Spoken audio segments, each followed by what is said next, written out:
बिस्मिल्लाहिर्रहमानिर्रहीम। नाजरीन, मेरा नाम हसन अदील है और आप मेरा चैनल देख रहे हैं। नाजरीन, काजी फाइज ईसा साहब ने एक ऐसा केस खोल दिया है, एक ऐसा पेंडोरा बॉक्स खोल दिया है कि उन्होंने पाकिस्तान की अदलिया को एक इम्तिहान में डाल दिया है। ये एक ऐसा केस है कि जिसमें जनरल फैज़ और जनरल बाजवा जैसे नामों पर बड़ी कानूनी कार्रवाई की जा सकती है। इसकी तफसीलात से आपको आगाह करेंगे। उसके बाद बात होगी नवाज शरीफ साहब की, जिनका पाकिस्तान वापसी मज़ीद धुंधली हो गई है। आखिर में बात करेंगे पीटीआई की एक ऐसी अहम सियासी चाल की, एक ऐसे फैसले की कि जिससे पॉलिटिकल डायरेक्शन उनकी पार्टी की बदल सकती है और अगले 5 साल में इस बात का फैसला हो सकता है कि कौन हुकूमत करेगा और कौन अपोजिशन में बैठेगा। नाजरीन, इन डेवलपमेंट्स के बारे में बात करेंगे, मगर मैं अपने नए आने वाले नाजरीन को एक कहना चाहूँगा कि अगर वो ये चाहें तो इस चैनल को ज़रूर सब्सक्राइब करें, उन्हें वीडियो पसंद आए इसे लाइक भी करें और हमें अपनी राय से तो ज़रूर ही आगाह करें। नाजरीन, सबसे पहले बात करते हैं कि काजी फाइज ईसा साहब ने चीफ जस्टिस बनते ही एक नया केस खोल लिया है और उसको 28 सितंबर को समाअत के लिए रख लिया है। नाजरीन, ये केस है फैज़ाबाद धरना केस। नाज़रीन, इसका बैकग्राउंड कुछ थोड़ा सा आपके सामने रख दूं। ये पाकिस्तान तहरीक लब्बैक जो है, उन्होंने एक धरना दिया था फैज़ाबाद में जो 22 दिन जारी रहा था। इस धरने के दौरान पाकिस्तान की स्टेट को काफ़ी नुकसान हुआ। मेट्रो को जब तोड़ फोड़ हुई और नुकसान करोड़ों में चला गया, तो फिर पाकिस्तान की जो सुप्रीम कोर्ट है उन्होंने आज खुद नोटिस लिया। इसमें जो काजी फाइज ईसा साहब हैं और बशीर आलम साहब हैं, इनका एक बेंच बना और इन्होंने फैसला दिया। और ये फैसला तहरीक लब्बैक पाकिस्तान तक महदूद नहीं था, इसमें बहुत अहम इंकशाफात किए गए और ये काजी फाइज ईसा साहब के करियर का बहुत ही दिलेराना फैसला समझा जाता है।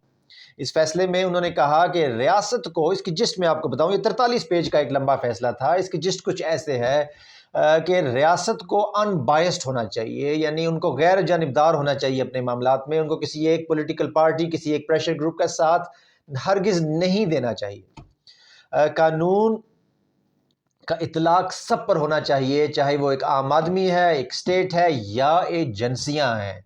जी हाँ नाजरीन, उन्होंने एजेंसियों का नाम भी ले लिया। उन्होंने कोई इबाम नहीं छोड़ा कि ये फैसला किसके बारे में वो दे रहे हैं। उन्होंने एजेंसियों को डायरेक्टली ये कह डाला कि आप पर भी कानून का इतलाक होता है और आपको चाहिए कि हुकूमत ने जो आपको दायरा कार दिया है, जो लेजिस्लेशन में आपके अपने इख्तियारात हैं, उन्हीं के अंदर अपने आप को महदूद रखें। उन्होंने ये कहा कि सब इदारों को आज़ादाना काम करना चाहिए, हुकूमत का कोई भी इदारा या एजेंसी अपने मैंडेट का तजावुज़ ना करे। क्लियर ऑर्डर में उन्होंने अपनी बात लिख दी। किसी भी एजेंसी या इदारे को इजहार राय पर पाबंदी लगाने का कोई इख्तियार नहीं। अगर वो ऐसा करेंगे तो पाकिस्तान के कॉन्स्टिट्यूशन के आर्टिकल्स के खिलाफ काम करेंगे। किसी भी इदारे या एजेंसी को ये इख्तियार नहीं कि वो अखबार की नशरियात पर पाबंदी लगाएं या उनकी राह में रुकावटें पैदा करें। ये भी पाकिस्तान के कॉन्स्टिट्यूशन के खिलाफ बात है। और जब ये वो बात लिख रहे थे, क्लियरली वो पाकिस्तान के इदारों और एजेंसीज को मुखातब कर रहे थे। उन्होंने इस फैसले में पीटीआई और एमक्यूएम का जो किरदार था 12 मई के बाद, उस पर भी क्रिटिसाइज़ किया। उसके बाद उन्होंने जनरल फैज़ और दीगर पर कार्रवाई का भी ऑर्डर दे दिया इसी फैसले में। नाज़रीन, ये वो केस था कि जिसके बाद काजी फाइज ईसा साहब पर रेफरेंस बना दिया गया पीटीआई की हुकूमत के दौरान।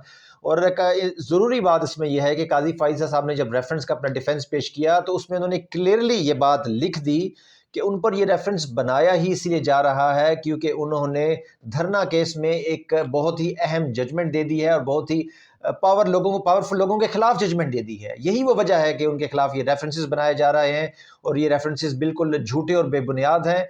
और ये एक प्रेशर टैक्टिक है जो काजी फाइज ईसा साहब और अदालतों पर और अदालतों की आज़ादी पर एक अटैक है कि कोई जज बड़ा फैसला करता है तो उनके खिलाफ ऐसे रेफरेंसेस आ जाते हैं।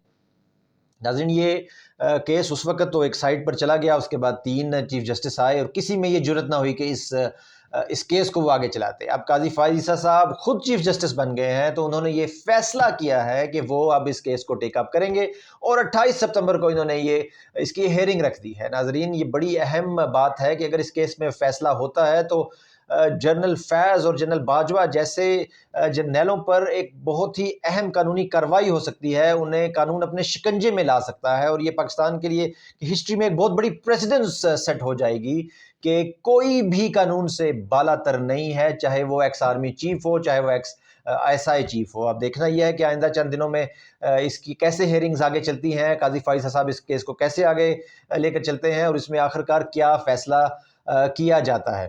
ناظرین, اس میں ایک اور بھی اہم پہلو میں ایز اے لائر بھی آپ کے سامنے رکھنا چاہتا ہوں. دیکھیں, قاضی فائز عیسیٰ صاحب نے دھرنا کیس کا فیصلہ کر دیا, اس میں وہ خود اس بینچ میں شامل تھے. پھر ان کے خلاف اس ریفرنس آیا, اس ریفرنس کے ڈیفنس میں انہوں نے خود یہ بات لکھ دی کہ میرے خلاف یہ ایک انتقامی کارروائی کی جا رہی ہے, اور انہوں نے اسی دھرنا کیس کا حوالہ دے دیا. تو ناظرین, اب جب قاضی فائز عیسیٰ صاحب دوبارہ یہ کیس سنتے ہیں تو لا میں ایک کانسیپٹ ہے کانفلکٹ آف انٹرسٹ کا. کیا یہ کانفلکٹ آف انٹرسٹ نہیں بن جاتا کہ قاضی فائز صاحب پرسنلی ایک چیز میں اتنے انوالو ہیں, ان کی پرسنلی گرجز بھی ہیں اس ریفرنس کو لے کے. ظاہر ہے وہ اتنی تکلیف سے گزرے, ان کی فیملی اتنی تکلیف سے گزری, ان کی پوری زندگی کی ریپوٹیشن تھی وہ سٹیک پہ لگ گئی تھی. کیا وہ اپنی پرسنل فیلنگز کو باہر رکھ کے بالکل غیر جانبدار ہو کے یہ کیس سن سکتے ہیں؟ انہوں نے اپنے ہی اس فیصلے میں لکھا تھا کہ حکومت اور اداروں کو غیر جانبدار ہونا چاہیے. انہوں نے پوری کوشش کرنی چاہیے کہ وہ اپنے ایسے اقدامات اٹھائیں کہ وہ غیر جانبدار رہیں. اب وہ خود اس کیس میں آ گئے ہیں. کیا وہ غیر جانبدار رہ سکیں گے؟ کیا ان کو جو باہر سے جو لیگل ایکسپرٹس ہیں, جو باہر والے لوگ جب ان کو باہر سے دیکھ رہے ہوں گے, اس کیس کا انالیسس کر رہے ہوں گے, مشاہدہ کر رہے ہوں گے, کیا وہ یہ بات کلیئرلی کہہ سکیں گے کہ یہ ایک ایسا جج کے سامنے کیس لگا ہے جو ان بائسڈ ہے, جس کا اس کیس سے پرسنلی کوئی تعلق نہیں؟ تو اب یہ بھی دیکھنا ہے کہ جب پاکستان کی سٹیٹ اپنا ڈیفنس رکھے گی, پاکستان کی سٹیٹ اپنا آرگیومنٹ رکھے گی, تو یہ آرگیومنٹ بھی وہ لے گی کہ قاضی فائز صاحب کو اس بینچ کا حصہ نہیں بننا چاہیے, کیونکہ یہ ایک گراؤنڈ تو ہمیں ظاہری طور پر نظر آ رہا ہے کہ بنتا ہے, کانفلکٹ آف انٹرسٹ کا یہ گراؤنڈ بنتا ہے, جس کے تحت قاضی فائز صاحب کے خلاف یہ بات آ سکتی ہے کہ آپ اس بینچ کا حصہ نہیں بن سکتے. اب آگے دیکھتے ہیں کہ قاضی فائز صاحب خود اس کیس کو کیسے لے کر چلیں گے. وہ خود ہی کیا پتہ اپنے آپ کو ریکیوز کر لیں, یا وہ سمجھے کہ وہ غیر جانبدار ہو سکتے ہیں. یہ ساری چیزیں اب ہمارے سامنے کچھ دنوں میں آ جائیں گی. اب آگے بات کرتے ہیں پی ٹی آئی کے ایک اہم فیصلے کی جو انہوں نے کر دیا ہے, اور اس پر وہ شاید کچھ دنوں میں عمل درآمد بھی کر دیں, شاید کچھ گھنٹوں میں ہی کر دیں. ناظرین, ہم جانتے ہیں کہ الیکشن کمیشن نے کل الیکشن کی ایک تاریخ دے دی ہے. تاریخ تو نہیں کہا جا سکتا, انہوں نے کوئی اسپیسیفک ڈیٹ تو نہیں دی. انہوں نے تھوڑا سا بیچ میں وہ رکھا ابہام کہ الیکشن وہ آگے پیچھے تھوڑا بہت کر سکتے ہیں, مگر جنوری کی آخری جو ہفتہ ہے اس کو انہوں نے الیکشن کی تاریخ قرار دیا. اب پی ٹی آئی نے یہ فیصلہ کیا ہے کہ الیکشن کمیشن کے اس فیصلے کے خلاف جو انہوں نے تاریخ دی ہے وہ سپریم کورٹ سے رجوع کریں گے, کیونکہ جو پریزیڈنٹ آف پاکستان ہیں انہوں نے ایک اور تاریخ دے دی ہے نومبر کی. اب 2 تاریخیں ہمارے سامنے ہیں. اب آئین جو ہے وہ تو پریزیڈنٹ کے ساتھ ہے, آئین تو کہتا ہے کہ پریزیڈنٹ کو اختیار ہے کہ وہ ایک تاریخ دے دیں, اور دوسری طرف آئین میں یہ جو ڈی لیمیٹیشن کا معاملہ ہے, مردم شماری کا معاملہ ہے, یہ بھی آئین میں ہی لکھا ہوا ہے. تو یہ ایک عدالت کے سامنے ایک بہت بڑا چیلنج بن گیا ہے. پوری قوم کی نظریں جو ہیں وہ اس کیس پر لگ جائیں گی, کیونکہ جو اس کیس کا فیصلہ آئے گا کہ الیکشن نومبر میں ہوتا ہے, جنوری میں ہوتا ہے, اس کی ٹائمنگ بھی بہت ہے میں تمام پولیٹیکل پارٹیز کے لیے. ابھی ایک پرٹیکولر پولیٹیکل پارٹی ہے جو تمام جو سرویز آ رہے ہیں ان میں وہ ٹاپ پر ہے. ہو سکتا ہے کہ جنوری میں حالات بدل جائیں. پاکستان جیسے ملک کا کچھ پتہ نہیں چلتا. عمران خان صاحب ہمیں پتہ ہے جب وہ حکومت میں تھے تو ان کا گراف بالکل ڈاؤن تھا. لوگ جنہوں نے پہلی بار پی ٹی آئی کو ووٹ دی تھی وہ بھی پچھتا رہے تھے کہ آخر ہم کس جگہ پھنس گئے اور ہم سے بہت بڑی غلطی ہو گئی.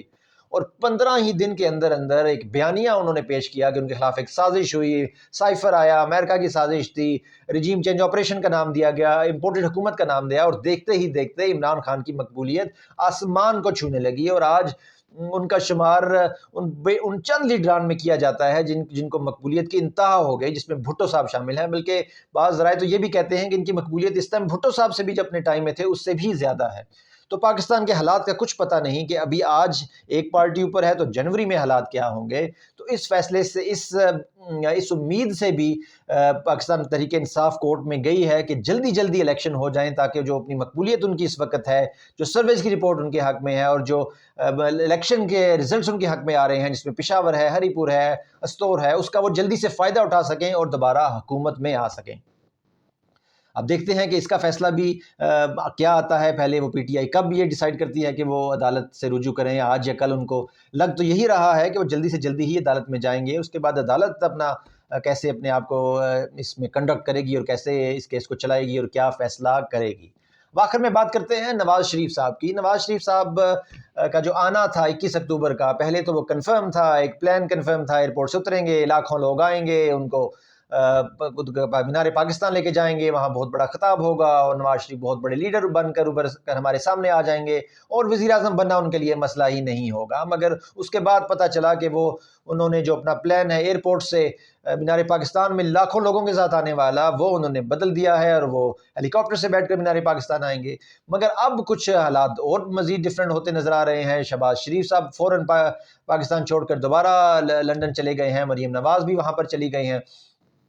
तो नैब के केसेस, बड़े सीरियस केसेस उनके लिए भी खुल गए हैं, उनकी लीगल मुश्किलात भी हमारे सामने हैं। और अब उनके जो कुछ खास सहाफ़ी हैं उनकी जानिब से एक बड़ा अहम पॉइंट हमारे सामने रखा जा रहा है, एक नया नैरेटिव बिल्ड किया जा रहा है। एक उन सहाफ़ी के मुताबिक एक दोस्त मुल्क ने नवाज शरीफ को खबरदार किया है कि वो बड़े ध्यान से पाकिस्तान जाएं। कहने का मतलब यह है कि शायद उनकी जान को कोई खतरा है, और जिस तरह मोहतरमा बेनज़ीर भुट्टो शहीद पर कोई ऐसा हमला हुआ था जिसमें उनको अपनी जान से हाथ धोना पड़ा था, ऐसा ही कुछ मामला नवाज शरीफ के साथ ना हो जाए। तो ये एक नया नैरेटिव है जो मुस्लिम लीग नून की तरफ से और उनके सहाफ़ियों की तरफ से सामने आ रहा है। होना ये है, जो ज़ाहिरी तौर पे एनालिसिस लग रहा है कि उनको केसेस का अब डर पड़ गया है, उनके केसेस खुल गए हैं। और अब ये तो नहीं कह सकते कि हम केसेस के डर से पाकिस्तान नहीं आएंगे। वो तो चूरन नहीं बिक सकता कि भाई हमारे खिलाफ एक साजिश हो रही है, हमें जानबूझ के लीगल मसाइल में फंसाया जा रहा है। अवाम बाशऊर है, अवाम समझती है कि ये केसेस में कितनी जान है या कितनी नहीं है। और जब ये हुकूमत में PDM की हुकूमत में थे तो उन्होंने अवाम के साथ क्या सलूक किया, तो अवाम का नैरेटिव भी जो है वो PTI के बयानिए के साथ खड़ा है। मुस्लिम लीग नून भी ज़ाहिर है ये बात समझती है, तमाम सर्वेज की रिपोर्ट्स उनके सामने हैं। तो अब ये एक नई चीज़ बिल्ड करने की कोशिश की जा रही है, एक जान के खतरे का बहाना बनाया जा रहा है। तो शायद इस वजह से वो अपना जो 21 अक्टूबर का प्लान है वो बिल्कुल ही मुलतवी कर दें। और दूसरी बात यह है कि अगर वाकई कोई नवाज शरीफ साहब की जान को कोई ख़तरा है और ये कोई क्रेडिबल इंटेल है, एक दोस्त ममालिक ने वाकई उन्हें बताया गया है, तो उनको ये बात पाकिस्तान की जो लॉ इन्फोर्समेंट एजेंसीज़ हैं उनके सामने रखना चाहिए, ताकि वो इसकी मुकम्मल जो है वो इन्वेस्टिगेशन करें। और अगर उनकी जान को ख़तरा है, वो हमारे एक लीडर हैं, उनके वज़ीर आज़म रहे हैं, तो उनकी जो मुकम्मल हिफाजत होनी चाहिए। और इन ऐसे जो इल्ज़ाम आ रहे हैं, ऐसी जो रिपोर्ट्स आ रही हैं, उनकी मुकम्मल डिटेल्ड तफ्तीश होनी चाहिए, ताकि अगर नवाज शरीफ साहब या किसी और लीडर को भी जान को ख़तरा है तो उनको मुकम्मल उनकी हिफाजत और उनकी प्रोटेक्शन की जाए, और उनकी इस प्रोटेक्शन में कोई भी कमी ना छोड़ी जाए। नाज़रीन, ये थी आज तक की डेवलपमेंट्स। ये वीडियो देखने का बहुत शुक्रिया। पाकिस्तान जिंदाबाद।